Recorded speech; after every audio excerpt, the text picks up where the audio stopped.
लोग हमेशा मुझसे पूछते हैं कि इन्वेस्टिंग साइंस है या मैथ्स है, और मैं हमेशा कहता हूं इन्वेस्टिंग एक आर्ट है। साइंस में आप फॉर्मूला सीखते हैं, मैथ्स में आप कैलकुलेशन सीखते हैं, लेकिन अगर बात की जाए इन्वेस्टिंग की तो आर्टिस्ट हमें सिखाता है कि कब हमें रुकना चाहिए और कब हमें आगे बढ़ना चाहिए। 2026 में जब मार्केट वोलेटाइल है और वैल्यूएशन पीक पर है, ऐसे मार्केट में इन्वेस्टर का आर्टिस्ट माइंडसेट होना बहुत ज्यादा जरूरी है, क्योंकि वही हमें सिखाएगा कि हमें आगे क्या करना है।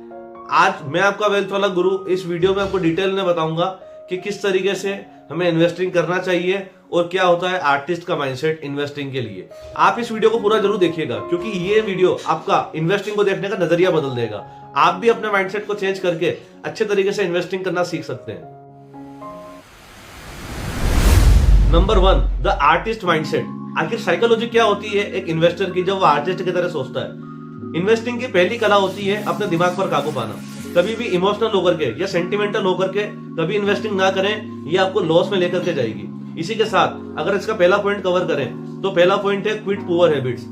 साथियों, अगर आप व्हाट्सएप ग्रुप, टेलीग्राम ग्रुप के माध्यम से आई हुई टिप्स को फॉलो करके इन्वेस्टिंग करते हैं तो ये बहुत बड़ा ब्लंडर है, इससे आपको बहुत बड़ा लॉस होने की संभावना है। इसी के साथ अगर बात की जाए माइक्रो हैबिट्स की, तो वेल्थ कभी भी एक दिन में नहीं बनती, लेकिन छोटी छोटी हैबिट्स, छोटी छोटी की गई बचत हमें एक दिन वेल्थी बना देती है, अमीर बना देती है। जब भी मार्केट 5 से 10% गिरता है तो एक आम इन्वेस्टर पैनिक कर जाता है, लेकिन एक आर्टिस्ट माइंडसेट का जो इन्वेस्टर होता है वो अपॉर्चुनिटी देखता है। वो देखता है कि मार्केट में शेयर हमें सस्ते मिलेंगे, इन्वेस्ट करने का समय आ चुका है। आप भी पेशेंस रखिए और लॉन्ग टर्म के लिए इन्वेस्ट कीजिए, आपको बहुत अच्छे रिजल्ट आपकी इन्वेस्टमेंट्स में देखने को मिलेंगे।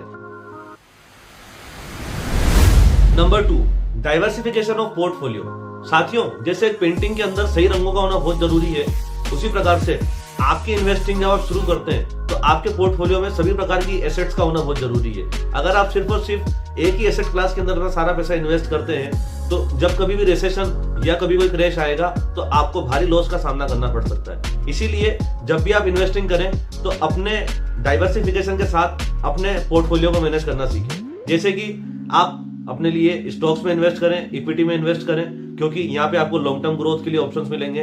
आप लंबे समय के लिए यहाँ पे इन्वेस्ट कर सकते हैं। इसी के साथ साथ आप सेफ्टी नेट जरूर रखें। इसका मतलब लिक्विड कैश आपके पास में जरूर होना चाहिए, क्योंकि जब भी क्रैश आता है तो हमें अपॉर्चुनिटी मिलती है मार्केट के अंदर कम दाम में ज्यादा शेयर्स खरीदने की। हमें एक अच्छा मौका मिलता है जिससे हम अच्छी कंपनी को कम रेट पर खरीद सकते हैं। इसी के साथ डेट फंड एवं गोल्ड और सिल्वर के अंदर भी आप इन्वेस्टमेंट करें, क्योंकि देखा गया है पिछले 2 से 2.5 साल के अंदर गोल्ड और सिल्वर ने जितना परफॉर्म किया है उसकी वजह से लोगों का भरोसा गोल्ड और सिल्वर पर बढ़ चुका है। Number 3, top sectors of 2026। साथियों, एक आर्टिस्ट जब पेंटिंग बनाता है तो वो ये सोच करके बनाता है कि इसमें जो कलर मैं यूज करूंगा वो इस पेंटिंग की लाइफ को लंबे समय तक चलाएगी, मतलब वो कलर्स लंबे समय तक उस पेंटिंग में चमकेंगे। उसी प्रकार से जब आप इन्वेस्टिंग करते हैं तो आपके माइंड में ये चीज होना चाहिए कि आप जिस कैटेगरी में, जिस कंपनी में या जिस शेयर में आप इन्वेस्ट करते हैं वो शेयर लंबे समय तक आपको रिटर्न्स दे और फ्यूचर में उसकी ग्रोथ आपको बहुत अच्छा रिटर्न दे करके जाए। मैं आपको कुछ टॉप सेक्टर्स बताता हूं 2026 के। सबसे पहला है पीएसयू बैंक्स एंड फार्मास्यूटिकल्स। अगर इसकी बात की जाए तो यहाँ पे लॉन्ग टर्म में ग्रोथ आपको अच्छी देखने को मिलेगी, और साथ ही साथ फाइनेंस और फार्मास्यूटिकल्स एक 2 ऐसे सब्जेक्ट है, 2 ऐसे सेक्टर्स हैं जो कभी फ्यूचर में बंद नहीं होंगे। इनके अंदर इनोवेशन होते रहते हैं और ये हमेशा आपको रिटर्न्स देने वाले सेक्टर्स हैं।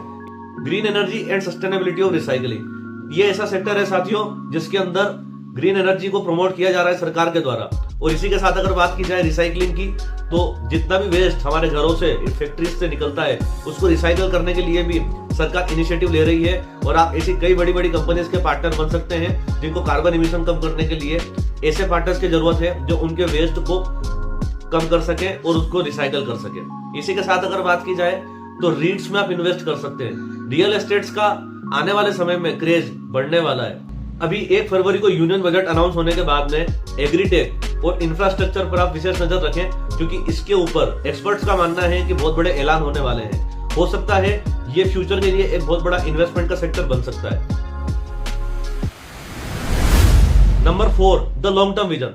साथियों, जब एक मास्टर इन्वेस्टर इन्वेस्ट करता है तो वो एक बिग पिक्चर देखता है, वो लॉन्ग टर्म के लिए इन्वेस्ट करता है। अगर आप लॉन्ग टर्म के लिए इन्वेस्ट करते हैं तो मार्केट की न्यूज और होने वाली मार्केट में जो उथल पुथल है उससे घबराइए मत, क्योंकि अगर आपका बिजनेस सही है, अगर आपने सही कंपनी में इन्वेस्ट किया है तो लॉन्ग टर्म में चाहे कुछ भी हो जाए आपको आपके इन्वेस्टमेंट में रिटर्न्स देखने को मिलेंगे।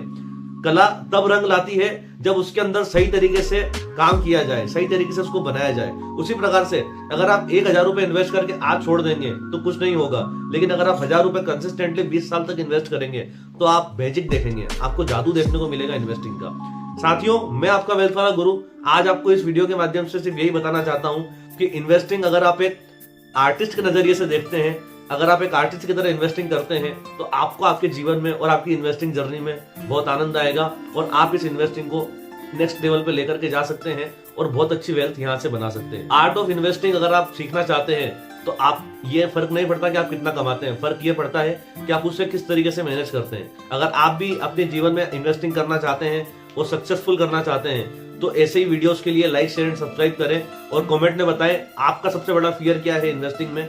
मैं आपको बताऊंगा किस तरीके से उसे ओवरकम करना है। ऐसे वीडियोस के लिए बने रहें। Thank you.